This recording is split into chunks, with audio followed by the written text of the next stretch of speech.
if you have a Samsung French door with a bottom drawer, and just like the one that I showed in an earlier video, and you're getting a bunch of ice in the bottom of the freezer drawer unit, and the freezer door won't shut, the bottom drawer,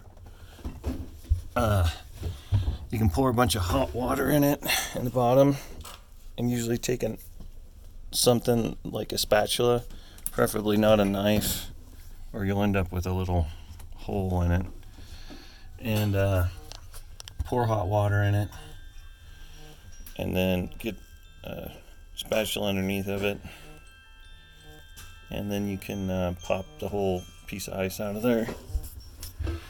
And then what you're going to find out is that it's overflowing on this drain and just running out. You can see where it's been running out. But there is a coil on the bottom freezer drawer.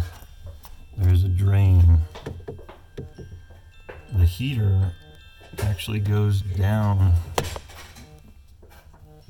You can see where there's two heaters there, and one goes down into the actual drain.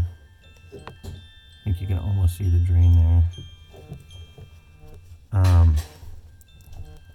But yep, that plugs up. I got water standing in there now, hot water that I poured in there, so it's obviously plugged.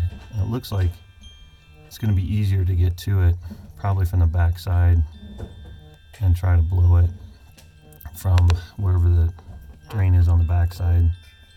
I'll try to make another video on that. And there are two fans in here. One's a blower and one's an actual fan blade. And it doesn't look like they made it easy to undo the wiring, so you just prop it up and you take the cover off.